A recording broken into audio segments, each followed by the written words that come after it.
আমি পরশুদিন ভাত খেয়েছিলাম কয়টা,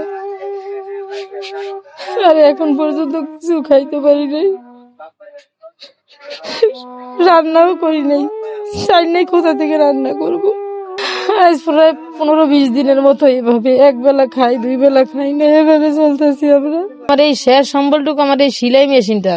সেদিন বাড়িওয়ালা দোকানে বসে এই ধরনের আলাপ আলোচনাই করতেছিল সবার সাথে যে আমার মেশিনটা উনি আটকায় রাখবে, ভাড়ার টাকা দিয়ে তারপরে মেশিন নিতে হবে। উনি আমার হাজবেন্ড। আজ 3 বছর 3.5 বছর হয়েছে হার্ট অ্যাটাক করছে। তো আমাদের যা পুঁজি ছিল ওনার চিকিৎসা করে আমরা সব শেষ হয়ে গেছে। এখন আমি অনেক টাকা ঋণ করে ফেলছি, 3 লাখ টাকার উপরে আমার ঋণ আছে। আর ডাক্তার বলছে ওনার যদি ভালো চিকিৎসা করতে হয়, ঋণ করাইতে হলে এখনো 4-5 লাখ টাকা দরকার।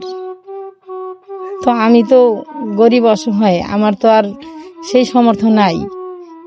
আমি কিভাবে আমার স্বামীর এতগুলো টাকা আমি জোগাড় করব? আমি এমন অসহায়, আমার ঘরে বাজারই নাই। আমি আজ সারাটা দিন কোনো রান্না বাড়া কিছুই করি নাই টাকার অভাবে। তো আমি আমার স্বামীকে এত টাকা চিকিৎসা করার জন্য আমি কোথায় পাবো?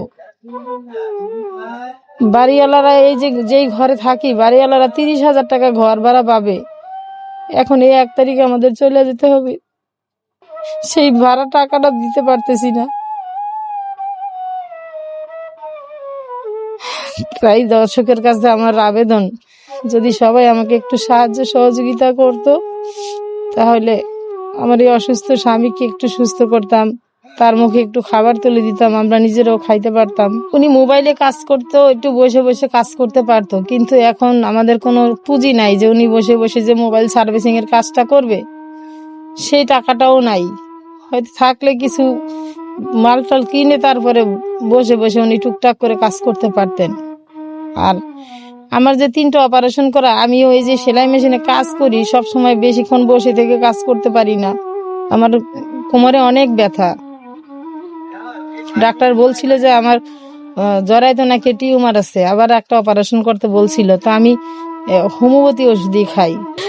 মানুষের কাছে বললে মানুষ আরো উপহাস করে, একটু কিছু হইলে খোঁটা দিয়ে কথা বলে, তাই নিজে না খেয়ে ঘরে পড়ে থাকি, কারো কাছে চাই না, কাউকে বলিও না।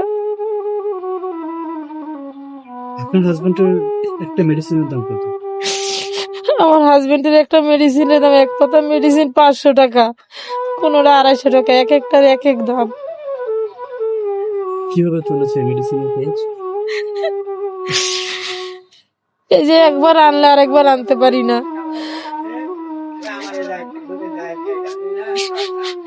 কিভাবে আনবো? মেডিসিন গুলা তো আর আরেকজনে তো আর আমাকে এমনিই দিবে না টাকা ছাড়া। আপনার আত্মীয় স্বজন তারা আমাদের মতোই গরিব, তারা কোথা থেকে দিবে? তাদের সংসার নিয়েই তো তারা পারে না, আমাদেরকে কি দিবে তারা? আপনাদের এখন সব মিলিয়ে কত টাকা আপনাদের ঋণ আছে? আমার সব মিলে এমন 3 লাখ টাকা মতো ঋণ হবে। যদি আপনাদের বাসা ভাড়া না দিতে পারেন কি করবেন? বাসা ভাড়া দিতে না পারলে অপমানিত হতে হবে সবার সামনে, সে অপমান করবে, আমার ঘরের যা জিনিস আছে সেইগুলো হয়তো আটকায় রাখবে, এটাই।